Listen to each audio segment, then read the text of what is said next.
Chief minister साहब ने ये सामने रखी थी सारी चीज़ें। उन्होंने हामी भी भरी थी और उन्होंने कहा था कि हम सिंध प्रोविंस की मदद करेंगे, क्योंकि आपको याद होगा कि 2010 में जब सैलाब आया था जब और 11 में बारिशें हुई थी, तो फेडरल गवर्नमेंट ने उस वक्त प्रेसिडेंट आसिफ अली जरदारी साहब ने वतन कार्ड और पाकिस्तान कार्ड के ज़रिए सिंध वासियों की मदद की थी, या पाकिस्तान में जहाँ भी नुकसानात हुए। तो इस दफ़ा भी उन्हें यही रिक्वेस्ट की गई थी प्राइम मिनिस्टर साहब से कि वो भी इसी तरह से यहाँ के लोगों की सपोर्ट करें और इस दफ़ा कम से कम 1 लाख रुपया फ़ी कस के हिसाब से उनको दिया जाए। हमारे यहाँ क्योंकि फाइनेंशियली तौर पर काफ़ी इश्यूज़ हैं, उसके बावजूद भी फौरी तौर पर 4 अरब के करीब सिंध गवर्नमेंट ने मुख्तस की हैं। आज कैबिनेट ने फैसला किया है और यही हम चाहते हैं कि 4 अरब जो है कम से कम वफाकी हुकूमत भी हमें इस मद में दे। और फिर कुछ और इश्यूज़ थे जिन पर मैं कहूँगा मुर्ज़ा बहाब साहब से, तो वो बात करेंगे आपसे। प्लीज़। बिस्मिल्लाहिर्रहमानिर्रहीम। आज कोरोना वायरस के हवाले से वज़ीर आला सिंध को हेल्थ डिपार्टमेंट ने ब्रीफिंग दी और मुख्तलिफ जो पहलू थे, जो सिचुएशन थी ऑन ग्राउंड कोरोना वायरस की वबा के हवाले से, उन तमाम एस्पेक्ट्स को हेल्थ सेक्रेटरी ने काबीना के सामने रखा। जो हस्पतालों की सूरत हाल है कि हमारे जो सरकारी अस्पताल हैं उसमें कितनी गुंजाइश वेंटिलेटर्स पे है, कितनी गुंजाइश हमारे HD यूनिट्स में है और कितनी गुंजाइश आम आइसोलेशन बेड्स में है, उस हवाले से हेल्थ सेक्रेटरी साहब ने काबीना को ब्रीफ़ किया। और जो टेस्टिंग कैपेसिटी है उसके हवाले से काबीना ने को बताया गया। काबीना ने इस बात का फ़ैसला किया कि सिंध ने जिस तरह पिछले 9 माह में कोरोना वायरस की वबा से निमटने के लिए बड़ी अग्रेसिव प्रोएक्टिव अंदाज से, मुतहर्रिक अंदाज से कोरोना वायरस टेस्ट की ट्रेसिंग की है, लोगों की उसके टेस्ट किए हैं, वो सिलसिला जारी और सारी रहा जाए और टेस्टिंग किट्स को इंपोर्ट किया जाए ताकि ये सिलसिला रुके ना। इसके साथ साथ काबीना के कुछ अरकान ने हेल्थ डिपार्टमेंट से रुजू करते हुए सवाल पूछा कि PPEs और टेस्टिंग किट्स क्या वफाकी हुकूमत की जानिब से इस वक्त मिल रही हैं हमें या नहीं। तो हेल्थ डिपार्टमेंट ने ये काबीना के गोश गुजार किया कि बड़े अरसे से वफाकी हुकूमत की जानिब से जो टेस्ट्स हैं, टेस्टिंग किट्स हैं और PPEs हैं, वो फेडरल गवर्नमेंट की जानिब से सिंध गवर्नमेंट को नहीं मिली हैं और इसलिए हेल्थ डिपार्टमेंट ने कुछ और फाइनेंशियल फैसिलिटेशन काबीना से मांगी, जिसके लिए 24 तारीख के लिए इस बात को मौखर किया गया है कि 24 तारीख तक हेल्थ डिपार्टमेंट और फाइनेंस डिपार्टमेंट मिलकर अपना प्रपोज़ल काबीना के सामने पेश करेंगे मज़ीद प्रोक्योरमेंट के हवाले से। लेकिन काबीना ने इस बात की मंजूरी दी है कि जो टेस्टिंग का मुतहर्रिक अंदाज था, जो अग्रेसिव टेस्टिंग थी, उसको मेक श्योर करने के लिए फ़ौरी तौर पर हमारे पास एडिक्वेट सप्लाई टेस्टिंग किट्स की अवेलेबल होनी चाहिए। इसके साथ साथ एक और बड़ा अहम इशू कराची सर्कुलर रेलवे के हवाले से वो जो डॉक्टर्स और उसके जी, वो जो और डॉक्टर्स हेल्थ डिपार्टमेंट ने एक और बड़ा अच्छा प्रपोज़ल काबीना को आज दिया था कि हमारे जो फ्रंट लाइन हेल्थ वर्कर्स हैं, जो डॉक्टर्स हैं, पैरामेडिकल स्टाफ है, जिनकी इस वबा से लड़ते हुए अगर ऑन सर्विस जान चले जाती है तो उनके लिए मेडिकल कॉम्पनसेशन का एक नया पैकेज मुतारिफ़ कराया गया है। और अगर किसी डॉक्टर की जान जाती है, यानी ग्रेड 17 एंड अबव किसी की जान जाती है, तो 80 लाख रुपए उसको मुआवजा सिंध हुकूमत की जानिब से दिया जाएगा। और ग्रेड 1 से लेके ग्रेड 16 तक के जो हमारे मुलाजमीन हैं हस्पतालों में, उनमें से किसी की अगर जान जाती है, अल्लाह ना करे, तो उनको 40 लाख रुपए का मुआवजा सिंध हुकूमत की जानिब से दिया जाएगा। मैं ये वाज़ेह करना चाहूँगा कि मुआवजा हेल्थ रिस्क अलाउंस से बढ़कर है, ये उसके अलावा है। और इसके अलावा जो कानूनी एतबार से हम अपने मुलाजमीन को इस तरह की कॉम्पनसेशन देते हैं, ये उसके अलावा है। 80 लाख रुपए और 40 लाख रुपए का मैंने आपको जो ब्रेकअप दिया। इसके बाद कराची सर्कुलर रेलवे के हवाले से मौजू काबीना के सामने ज़ेर बहस आया, ज़ेर गौर आया, जिसके अंदर आप सबको पता होगा कि पिछले दिनों मौजूद सुप्रीम कोर्ट ऑफ पाकिस्तान ने वज़ीर आला सिंध से जवाब तलबी की है। बड़े लोग इसको कंटेम्प्ट के बारे में बात करते हैं। मैं वाज़ेह करना चाहूँगा कि कंटेम्प्ट का कोई नोटिस वज़ीर आला सिंध को नहीं मिला, लेकिन जवाब तलबी की गई है कराची सर्कुलर रेलवे के हवाले से। मैं की जाती है कराची सर्कुलर रेलवे के हवाले से बड़े लोग अपना अपना पॉइंट ऑफ व्यू बताते हैं, तो मैं ये वाज़ेह करना चाहूँगा कि वज़ीर आला सिंध ने जो अपना जवाब है जो सुप्रीम कोर्ट के सामने जमा कराया जाएगा उसको मुरतब कर लिया था, और आज अपने काबीना के दोस्तों के साथ उस जवाब के मुख्तलिफ जो पहलू थे उनको शेयर किया गया, वो डिस्कस किया गया, और काबीना ने भी अपनी पॉइंट ऑफ व्यू सबके सामने उसको रखा। मैं रिकॉर्ड की दुरुस्तगी के लिए कुछ गुजारिशात सिंध काबीना के बिहाफ पे पाकिस्तान की आवाम के सामने और बिलखुसूस कराची की आवाम के सामने रखना चाहूँगा, क्योंकि बड़े लोग बड़ी बड़ी बातें करते हैं कराची सर्कुलर के हवाले से। रिकॉर्ड पर रखने के लिए हक़ाइक़ पर मबनी बात यह है कि 1964 के अंदर Karachi circular railway as mode of transportation Karachi शहर में पाकिस्तान रेलवेज़ ने मुतारिफ़ कराई, जो कि 1984 तक चलती रही। 1984 में इसकी जो बेसिक ऑपरेशंस थी उस तक इसको महदूद कर दिया गया, और बाद में 1999 में मुकम्मल तौर पर कराची सर्कुलर रेलवे के ऑपरेशंस को बंद कर दिया गया था। ना 1984 में पाकिस्तान पीपल्स पार्टी की हुकूमत थी, ना 1999 में पाकिस्तान पीपल्स पार्टी की हुकूमत थी। अगर 1964 में कराची सर्कुलर रेलवे को स्टार्ट किया था तो उस वक्त की वफाकी हुकूमत ने किया था, रेलवेज़ डिपार्टमेंट ने किया था। अगर 1984 में इसकी ऑपरेशंस को कन्फाइन किया था तो उस वक्त की वफाकी हुकूमत ने किया था, पाकिस्तान रेलवेज़ ने किया था। और अगर 1999 में इसको बंद करने का फ़ैसला किया गया था तो उस वक्त की वफाकी हुकूमत ने, पाकिस्तान रेलवेज़ ने ये काम किया था। इसका सिंध हुकूमत से कोई लेना देना नहीं था, या पाकिस्तान पीपल्स पार्टी से लेना देना नहीं था। मैं ये वाज़ेह करना चाहूँगा कि कराची सर्कुलर रेलवे को इसलिए बंद किया गया, 1984 में इसके ऑपरेशन को महदूद इसलिए किया गया और 99 में बंद इसलिए किया गया कि ये लॉस पर चल रही थी। ये लॉस पर चल रही थी। ये जो मॉडर्न मोड ऑफ कम्युनिकेशन है वो कराची वालों को शायद प्रोवाइड नहीं की जा रही थी, और इसलिए उस वक्त की हुकूमत ने ये फ़ैसला किया। बाद में इस प्रोजेक्ट को मॉडर्न लाइंस पर बहाल करने के लिए जायका के साथ एक मुआहिदा हुआ, जिसके तहत जायका को इस प्रोजेक्ट को फ़ंड करना था और फीजिबिलिटी इस हवाले से तैयार की गई। 2012 में जब पाकिस्तान पीपल्स पार्टी की वफाकी हुकूमत थी तो उस जायका के मंसूबे की उसूली तौर पर मंजूरी दी गई, लेकिन बाद में कुछ अदालत में गालिबन एक केस फाइल हुआ, जिसके बाद जायका ने अपने आप को इस मंसूबे से विड्रॉ कर लिया और इतना इंटरेस्ट इस मंसूबे से वाबस्ता नहीं किया, और फिर ये प्रोजेक्ट इल्तवा का शिकार हो गया, बैक बर्नर में चला गया, किसी ने इसको प्रायोरिटाइज नहीं किया। ये तमाम चीज़ें रिकॉर्ड की हैं। अब चूँकि जवाब तलबी वज़ीर आला सिंध से की गई है, तो वज़ीर आला सिंध ने जो अपनी पर्सनल एफ़र्ट की है, या सिंध हुकूमत ने जो अपनी पर्सनल एफ़र्ट की है कराची सर्कुलर रेलवे की बहाली की, उस हवाले से हक़ाइक़ को काबीना के सामने रखा गया। आप सबको पता है कि जुलाई 2016 में वज़ीर आला सिंध मुराद अली शाह ने वज़ारत आला का ओहदा संभाला, और ओहदा संभालने के फ़ौरन बाद उन्होंने कराची वालों को एक मॉडर्न मोड ऑफ ट्रांसपोर्टेशन देने के लिए कराची सर्कुलर रेलवे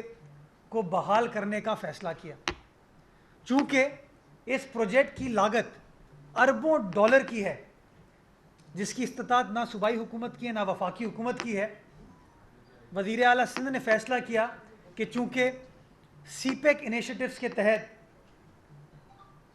पाकिस्तान का देरीना दोस्त चीन पाकिस्तान में बड़े पैमाने पर इन्वेस्टमेंट कर रहा है, और लाहौर के अंदर भी ऑरेंज लाइन मंसूबा सीपेक इनिशिएटिव के तहत आगे बढ़ाया जा रहा है, तो वज़ीर आला सिंध ने ये गुजारिश उस वक्त के वज़ीर आज़म पाकिस्तान को की कि क्यों ना कराची सर्कुलर रेलवे का मंसूबा सीपेक इनिशिएटिव में ऐड कर दिया जाए। इस हवाले से जो पहली मीटिंग हुई जेसीसी की बीजिंग में, जिसमें नासिर हुसैन शाह साहब हैसियत वज़ीर आला हैसियत वज़ीर ट्रांसपोर्ट मौजूद थे, उस मीटिंग में उसूली तौर पर कराची सर्कुलर रेलवे को सीपेक का हिस्सा बनाने की मंजूरी दी गई, नंबर 1। उसके बाद 3 माह के अंदर सिंध हुकूमत ने वज़ीर आला सिंध की सरबराही में कराची सर्कुलर रेलवे की नई फीजिबिलिटी तैयार की और उसके जो अप्रूवल होते हैं CDWP, वो अप्रैल 2017 तक सिंध हुकूमत ने करा ली। इसके बाद चूँकि कोई भी बैनुल अक़वामी लोन की कार्रवाई स्टार्ट करने के लिए एक्निक की मंजूरी लाजमी होती है, ये मामला एक्निक को भेज दिया गया। बदकिस्मती के साथ एक्निक ने फौरी तौर पर, हालांकि वज़ीर आला सिंध को इस बात की यकीन दहानी उस वक्त के वफाकी वज़ीर ख़जाना ने कराई थी कि 1 हफ़्ते में इस मंसूबे की मंजूरी दे दी जाएगी, वो मंजूरी नहीं होती और इवेंचुअली अक्टूबर 2017 में, यानी कि पिछली हुकूमत के आखिरी साल, एक्निक ने KCR की मंजूरी दे दी। उसके बाद जब जब सीपेक की मीटिंग्स हुई, सीपेक मीटिंग के शुरा ने इस बात का एतराफ़ किया कि कराची सर्कुलर रेलवे का प्रोजेक्ट आइडियल है इम्प्लीमेंटेशन के लिए और सिंध हुकूमत इसमें खातिर खा काम कर चुकी है। तमाम चीज़ें रिकॉर्ड का हिस्सा है, मिनटेड हैं, डॉक्यूमेंटेड हैं। नून लीग की हुकूमत ख़त्म होती है, PTI की हुकूमत स्टार्ट होती है और आपको याद होगा कि जब PTI की हुकूमत नई नई आई थी तो उनके किसी वफाकी वज़ीर ने सीपेक के हवाले से बहुत बड़े सवालात खड़े किए थे, जिसके बाद सीपेक प्रोजेक्ट्स इनिशिएटिव सुस्त रवि का शिकार हो गए। और हमारा गिला ये है कि हमारा मंसूबा कराची शहर को मॉडर्न लाइंस पर मास ट्रांजिट का निज़ाम देने का, वो इन वजूहात की वजह से इल्तवा का शिकार हुआ। दूसरा अहम हिस्सा, दूसरा अहम टॉपिक जो आप तमाम दोस्तों को समझने की ज़रूरत है, वो ये है कि ये एक कॉमन कॉरिडोर है जिसके ऊपर ML1 को भी बनना है और KCR को भी बनना है। और रेलवेज़, जैसा मैंने आपको शुरू में बताया था, ये वफाकी सब्जेक्ट है, ये सूबाई सब्जेक्ट नहीं है, ये सूबाई हुकूमत के ज़ेरे कंट्रोल नहीं आता। वफाकी हुकूमत ने, चाहे वो पिछली दौरे हुकूमत हो या मौजूदा वफाकी हुकूमत हो, इन दोनों हुकूमतों ने प्रायोरिटी कराची सर्कुलर रेलवे को नहीं, ML1 को दी। उनका इंटरेस्ट ML1 था, गुड्स ट्रांसपोर्टेशन था। वो ये कहते थे कि ML1 is a project of national importance और कराची के जो 2-2.25 करोड़ लोग हैं उनके लिए जो मास ट्रांजिट का निज़ाम चाहिए उसको वो प्रोजेक्ट ऑफ नेशनल इंपॉर्टेंस नहीं समझते थे, जिसकी वजह से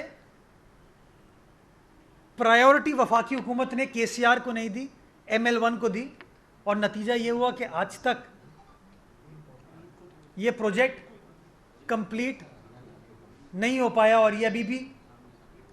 मंजूरी के बावजूद इम्प्लीमेंटेशन स्टेज पर नहीं आ पाया। आप सबको ये याद होगा कि जब वज़ीर आज़म इमरान खान साहब चीन अपने दौरे पर जा रहे थे तो मीडिया रिपोर्ट्स आई कि उनकी प्रायोरिटी ML1 होगी। तो इसी मुअज़्ज़िज़ सिंध असेंबली ने करारदाद पास की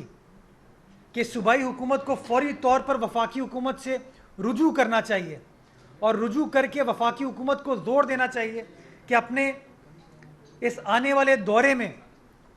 कराची सर्कुलर रेलवे प्रोजेक्ट को प्रायोरिटी देनी चाहिए, इसकी मंजूरी कंप्लीट करा के प्रोसेस को स्टार्ट करने की ज़रूरत है। लेकिन बदकिस्मती के साथ ये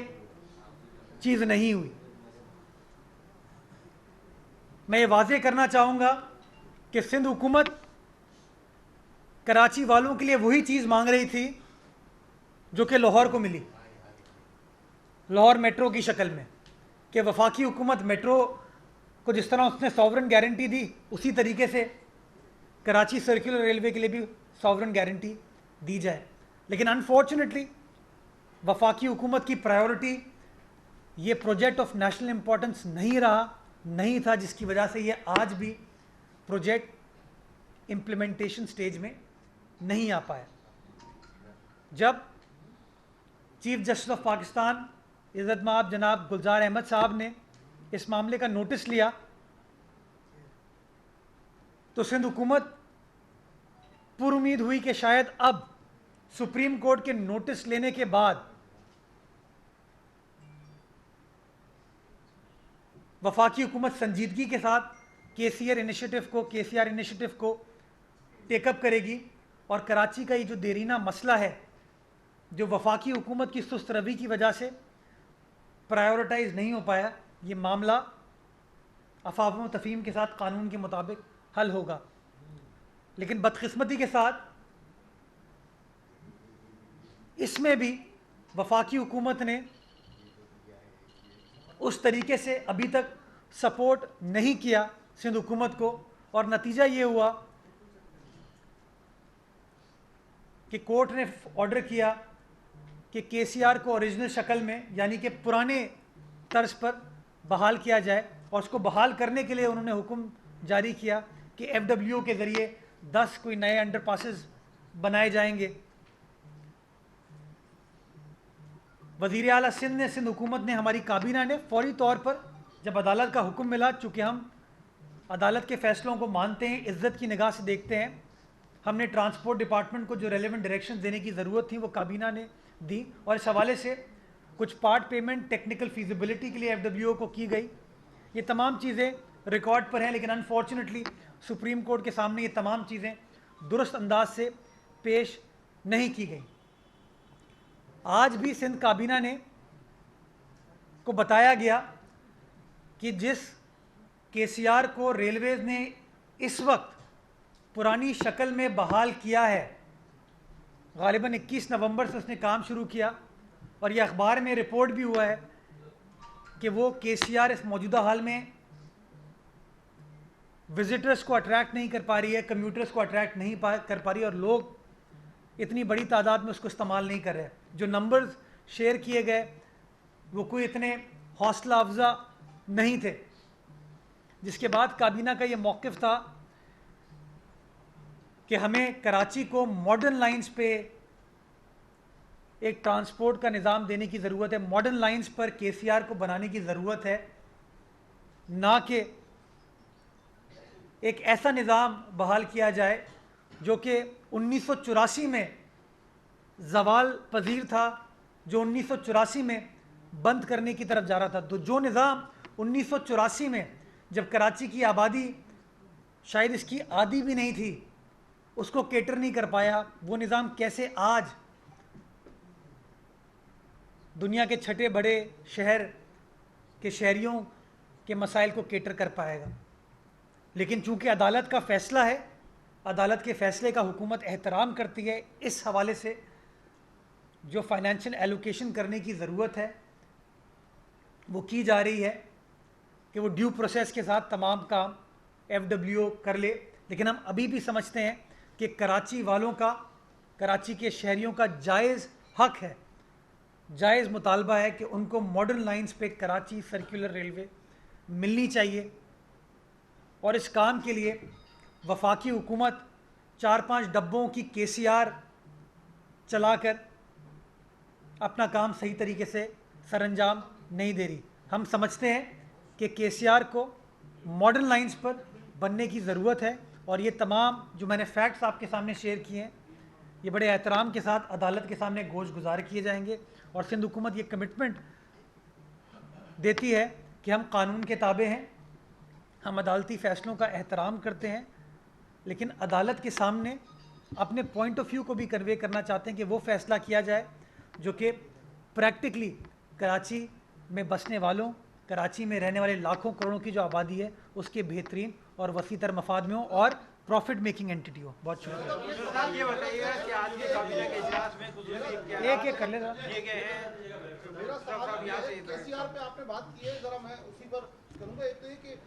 केसीआर जो है वो उस ट्रेन को कहा जाता है रेलवे में भी जो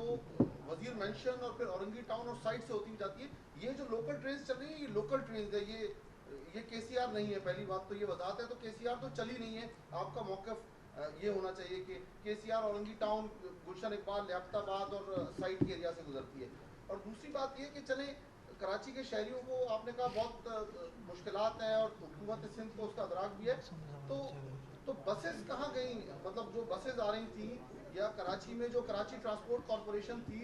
Sindh road transport corporation SRTC के नाम से इदारा था, उनकी बड़े बड़े प्रेमिसेस थे, उनकी गाड़ियाँ थी, उनका स्टाफ था, चलो वो निकाला गया। लेकिन अब मतलब इस 12 सालों में जो रोड ट्रांसपोर्ट है उसके लिए तो कुछ नहीं कर सकी सिंध गवर्नमेंट। आपने बड़ा इंपॉर्टेंट सवाल किया कि ना कि कराची सर्कुलर रेलवे जो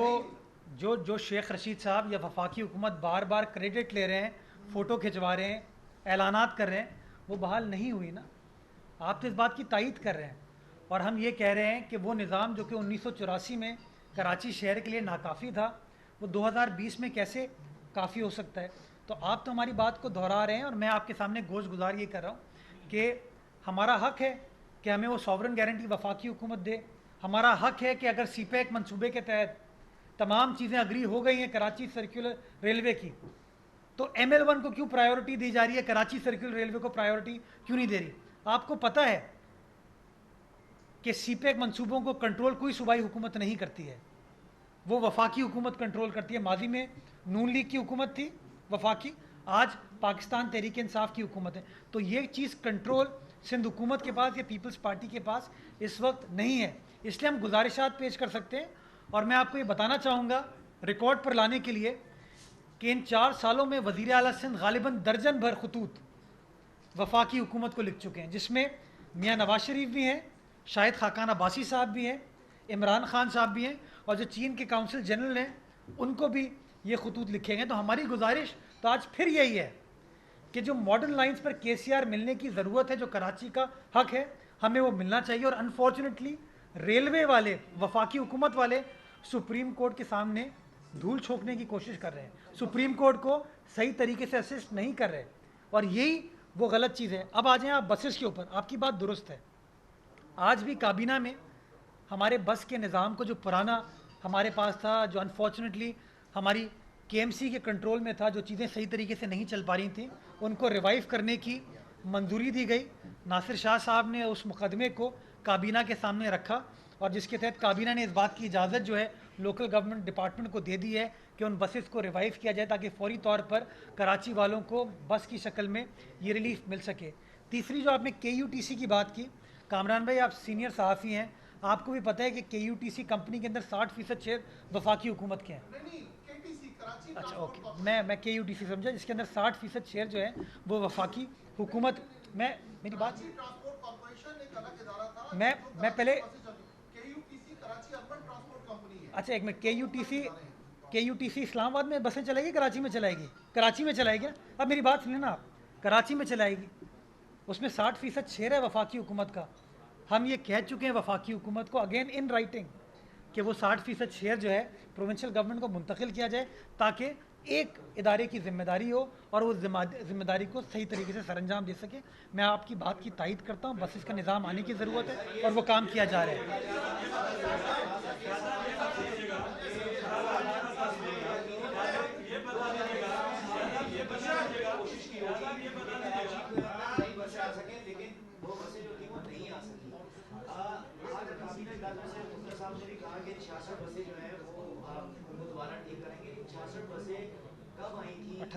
कब से जो है ये बसें खराब पड़ी हुई हैं? क्या उम्मीद कर सकते हैं कि साल 2021 में नई बसें आ जाएं? दूसरा सवाल ये था कि कैमरों के हवाले से सेफ सिटी प्रोजेक्ट है, ये काफ़ी अर्से से चल रहा है, हतमी मराहल में पहुंच चुका है, तो सर ये कैमरे कब तक कराची में जो है इंस्टॉल होना शुरू हो जाएंगे, बाकायदा इनकी वर्किंग शुरू हो जाएगी? इसकी देखिए, दोनों बातों की आज अप्रूव कर लिया गया है और ये जो 78 बसेस हैं और फिर कुछ और भी, एक तो ट्रांसपोर्ट डिपार्टमेंट अलहदा से कर रहा है, उनकी भी 200 बसें आ रही हैं। ये KMC में जो एक खड़ी थी बसें काफ़ी अरसे से जो नहीं चल रही, उनको बेहतर करके और उनको चलाया जा रहा है, और कुछ रूट मुख्तस किए जा रहे हैं जिन पे ये बसें भी और कुछ और बसें भी चलाई जाएंगी। सेफ सिटी वाला भी अप्रूव के मरहल में और G2G किया जा रहा है, उसमें भी सिंध गवर्नमेंट काफ़ी अरसे से ये काम करना चाह रही थी, लेकिन इसमें जो डिले हुआ है वो भी आप सबके इल्म में है कि मुख्तलिफ डिपार्टमेंट की हर्डल्स की वजह से ये पूरा हमारा प्रोजेक्ट जो है ये डिले हुआ, लेकिन उस पर भी अभी फौरी तौर पर आज भी अप्रूव हुआ है और उस पर काम शुरू हुआ। NRTC के लिए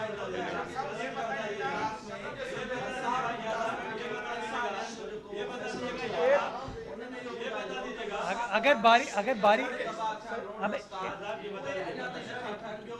पैसा मुतासर तरीक़ेकार छा आहे की ख़बर पए कहिड़ो मुतासर आहे उन्हनि जेका लिस्टिंग संजय कर ले प्रॉपर तरीक़े सां कीअं ॾींदो? देखिए उसका पूरा डेटा मौजूद है जो रेवेन्यू डिपार्टमेंट ने कलेक्ट किया हुआ है काफ़ी हद तक, लेकिन उसको मज़ीद ट्रांसपेरेंट बनाने के लिए उसका तरीक़ेकार जो है वज़ा किया जाएगा और आपके साथ शेयर किया जाएगा। जहाँ पर कुछ लोगों ये अफवाह छोड़ रहे हैं या इसमें कोई हकीकत है कि सिंध हुकूमत मजीद सख्त लॉकडाउन की तरफ जा रही है या 1-2 हफ्ते के लिए मजीद सख्त लॉकडाउन करने जा रही है, कुछ लोगों में कंफ्यूजन है, जरा दुरुस्त कीजिएगा। देखिए, लॉकडाउन के हवाले से पहले भी आपको गुजारिश की गई है कि सुप्रीम कोर्ट के फ़ैसले के बाद अब कोई भी सूबाई हुकूमत ख़ुद फ़ैसला नहीं करती। फ़ैसला जो है वज़ीर आज़म की सरबराही में NCOC की रिकमेंडेशन पर NCC करती है। हम अपनी गुजारिशात NCC के सामने ज़रूर रखते हैं, NCOC के सामने रखते हैं, लेकिन आखिर में जो फ़ैसला लॉकडाउन के हवाले से NCC करती है, उस फ़ैसले को चारों सूबों को फॉलो करना लाजिम है सुप्रीम कोर्ट के फ़ैसले के बाद। तो जो फ़ैसले NCC करेगी उसी फ़ैसले को मैंने आपको बताया, लॉकडाउन के हवाले से नहीं बट ओवरऑल कोविड के हवाले से, क्योंकि हेल्थ के निज़ाम को रिवैम्प करना है, हेल्थ के निज़ाम को मज़ीद मौसर बनाना है कि वो जिस तरीके से हमने फरवरी से लेके अगस्त तक बहादुरी के साथ ये जंग लड़ी थी, उन तमाम चीज़ों के ऊपर बात की गई है। कैसे हम अपने हेल्थ केयर निज़ाम को स्टेबल बना सकते हैं कि वो इस सिचुएशन को काबू पा सके, इसका सामना कर सके। सर, कोविड-18 की भी बात कर लें। कोविड-18 के हवाले से जिस तरह बिलावल भुट्टो साहब भी कह चुके हैं कि अब PDM के जो फैसला है इस्तीफ़ों से मुतालिक, उसमें पीपल्स पार्टी की क्या हिकमत अमली है, और जो ख़ासतौर पे सिंध असम्बली से इस्तीफ़ों का मामला या सिंध असम्बली तहलील करने का मामला, क्या तरीक़ेकार होगा?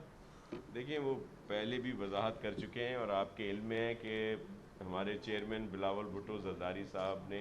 ख़ुद भी आप सब साफ़ी दोस्तों के सामने वजाहत की थी कि सिंध गवर्नमेंट हो या कोई और कोई भी चीज़ हो, वो इस जो डेमोक्रेटिक एक जो मूवमेंट हमारी चल रही है, जो जदोजहद है PDM की, उसके रास्ते में हाइल नहीं होगी। और जब ये फ़ैसला होगा या जिस तरह कल भी डिसाइड हुआ है, तो इस्तीफ़े बिल्कुल आ जाएंगे और हम लोग तैयार हैं इस्तीफ़ों के लिए भी और सिंध गवर्नमेंट छोड़ने के लिए भी। एक सिर्फ मैं बात शुरू में कहना भूल गया कि कैप्टन सफदर के हवाले से जो रिपोर्ट थी वज़रा की कमेटी की, वो आज काबीना के सामने पेश कर दी गई है। उसको अभी कॉन्फिडेंशियल रखा गया है और उस पर डिलिब्रेशन करने के बाद 24 तारीख को जो अगला काबीना का इजलास है उसके अंदर इसको फॉर्मली डिस्कशन के बाद फैसला किया जाएगा कि कैसे आगे बढ़ना है। बहुत देखिए, इसमें जो इस्तीफ़े होंगे वो स्पीकर के पास ही जाएंगे। अगर नेशनल असम्बली वाले स्पीकर नेशनल असम्बली को और प्रोविंशियल असम्बली वाले स्पीकर प्रोविंशियल असम्बली को और सेनेट के जो हैं चेयरमैन सेनेट के होंगे। ये वो ड्रामे वाले इस्तीफ़े नहीं होंगे जिस तरह PTI वालों ने दिए थे कि तनख्वाहें भी ले रहे थे, मराद भी ले रहे थे और चक्कर भी लगा रहे थे। अच्छा, एक जानिब तो आप लोग KCR के मुखालिफ हैं, जो असल हालत है, और आप खुद भी कह रहे हैं और मीडिया रिपोर्ट कर रहा है कि वो नुकसान में जा रही है। दूसरी जानिब सुप्रीम कोर्ट के हुक्म पर आप FW को वो ठेके देने जा रहे हैं, पुल बनवा रहे हैं, अंडरपास, जब आपको खुद भी पता है कि ये चलनी नहीं है, ये नाकाम रहेगी, तो इतने अरबों रुपए क्यों आप खर्च करने जा रहे हैं? सुप्रीम कोर्ट को क्यों वाज़ेह तौर पर नहीं कहते कि भाई आप ये नाकाम है? दूसरा है कि बसेस के हवाले से नासिर शाह साहब के भी कई बार माजरत भी कर चुके हैं और कर चुके हैं, तो कितने हज़ार साल पीपल्स पार्टी को चाहिए कराची में बसें बहाल कर देंगे? बस पे तरह जवाब उसका दे दें। मैं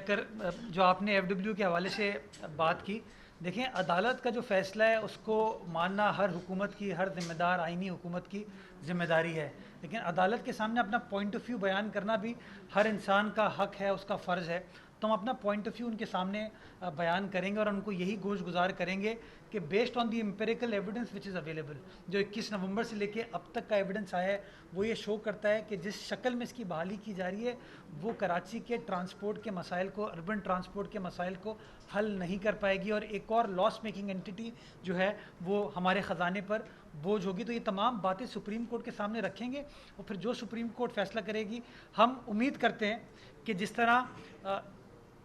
सिंध हुकूमत रिस्पॉन्सिबल है सिंध की आवाम के बेहतरीन वसीतर मफाद में फ़ैसला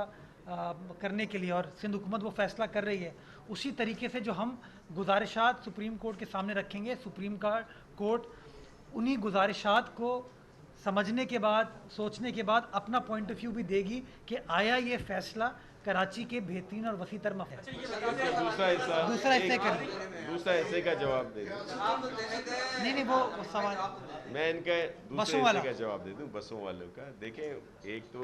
ये जो हमारी लोकल गवर्नमेंट के जो आती हैं बसेस, ये फौरी तौर पर इंशाल्लाह आ जाएंगी और ट्रांसपोर्ट डिपार्टमेंट भी कोशिश कर रहा है। देखिए, हमने बसेस यहाँ पे जो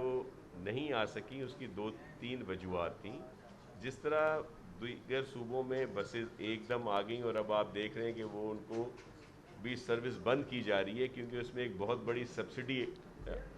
दी जा रही थी। ये प्रोजेक्ट हमारे पास भी आए थे। हमने जो प्रोजेक्ट यहाँ पे बनाया था, जो आप सबके साथ बारहा उस वक्त भी शेयर हुआ, जिसके लिए सिंध गवर्नमेंट ने सिंध मुदारबा के यहाँ फंड्स भी जमा करा दिए थे। यहाँ के ट्रांसपोर्टर से बैठकर पूरा एक सिस्टम बनाया गया था, लेकिन उसमें वो लोग नहीं आए और फिर वो इस वजह से थोड़ा उसमें डिले हुआ। लेकिन अब जो ट्रांसपोर्ट डिपार्टमेंट ने नया जो प्रपोज़ल बनाया है, उसके तहत अवेद शाह साहब कुछ ही अरसे में वो बसेस ले आएंगे और हम भी और प्रोजेक्ट भी ला रहे हैं और इंशाल्लाह आप देखेंगे कि बसें भी होंगी और रेड लाइन भी जल्दी शुरू हो रही है। और डिप्टी कमिश्नर्स को एक मतलब मजिस्ट्रेटिव अख्तियारात भी आज काबीना ने दिए हैं, तो आप इनको किस किस्म के अख्तियारात देंगे? पहले से ही रेवेन्यू अख्तियारात हैं उनके पास, प्राइस वो लोकल गवर्नमेंट इसके बने हुए हैं नहीं इंस्टीट्यूशंस हैं और अब मजिस्ट्रेटिव पावर्स भी, तो ये क्या रिजल्ट